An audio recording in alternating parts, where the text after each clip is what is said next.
Remedy has cut a unique path through the games industry. Max Payne is its first big hit, but it no longer owns the IP. Since then, the studio has created good to great games that have failed to make a mark at retail. Alan Wake was the start of that trend back in 2010. Critics gave the Xbox 360 exclusive fairly high marks, but it wasn't enough to convince players to pay for it. A short spin-off was eventually released, but the series has been dormant ever since. Remedy's latest game, Control, exists in the same universe and has done even better with the press, earning Game of the Year nods in some circles. There's a live-action Alan Wake TV show in development, and rumors are flying that Epic Games is funding the long-awaited sequel. The game also celebrated its 10th anniversary with its Game Pass debut a year ago, so now the time is perfect to take it for another spin. Let's find out if Alan Wake is a Game Pass or a game fail. You're in this story now! Alan Wake has you following the titular writer as he attempts to take a vacation in the small town of Bright Falls to get his head straight after a creative slump. Instead, his wife is kidnapped and he ends up being hunted by mysterious shadow creatures. What the hell? The kicker is that all these events seem to be following the script of a book he hasn't yet written. You need to survive, save your wife, and figure out what is happening. The story has some interesting twists and turns, but it's hurt by some dumb decisions in the early going. It's okay to have a flawed main character, but these choices are so boneheaded that it leads to cognitive dissonance with the player. Mrs. Wake! Your keys! Remedy has packed a lot of details into Alan Wake that make the town of Bright Falls feel both real and supernatural at the same time. Side characters act like actual people with their own quirks, despite the limited time dedicated to developing them. I am your biggest fan.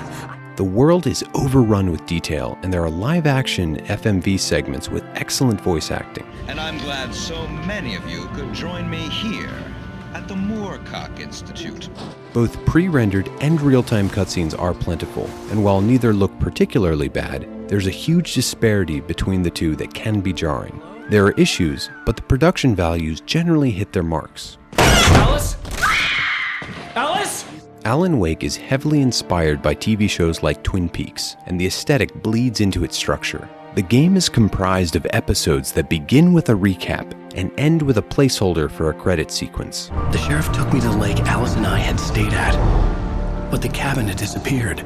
A lot of plot is relayed by Alan's constant narration, which saves Remedy a lot of time and money versus showing the story beats in-game. The gas station was my best bet.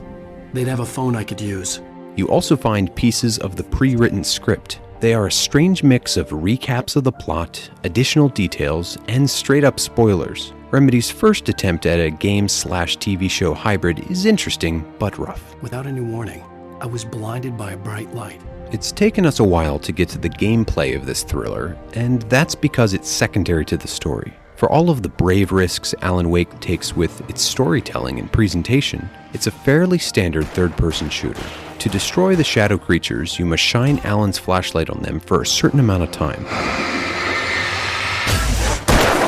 It's interesting at first, but when the combat starts to heat up, it becomes extremely clunky. It's made worse by the flashlight having limited power and the fact that you can't even take aim without using up some of its juice. This encourages the player to simply run away from conflict, but the dodging feels off and the camera is slow. It's not a great option either. Dropping the difficulty down to easy makes the combat less frustrating, but then you realize that the game is exceedingly repetitive.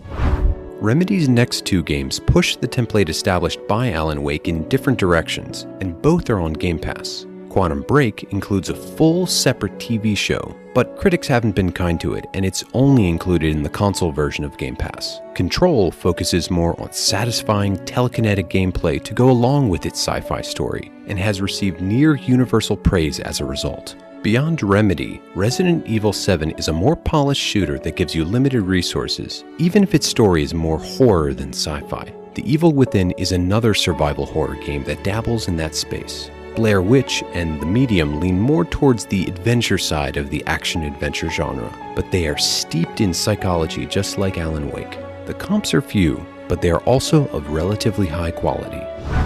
Now it's time to find out, is Alan Wake a game pass or a game fail? All of this, it's just a lot to take in.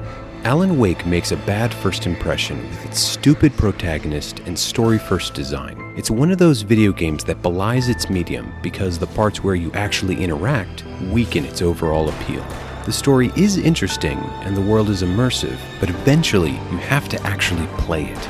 The combat feels like it's there to pad out its length instead of something that actively enhances the prose. Control is a much more polished and balanced take on the Remedy formula, so we highly recommend playing that instead. If you want to learn the mysteries behind Bright Falls, you're better off watching a compilation of its cutscenes. Alan Wake gets a game fail. For next week's show, the randomizer selects Neon Abyss.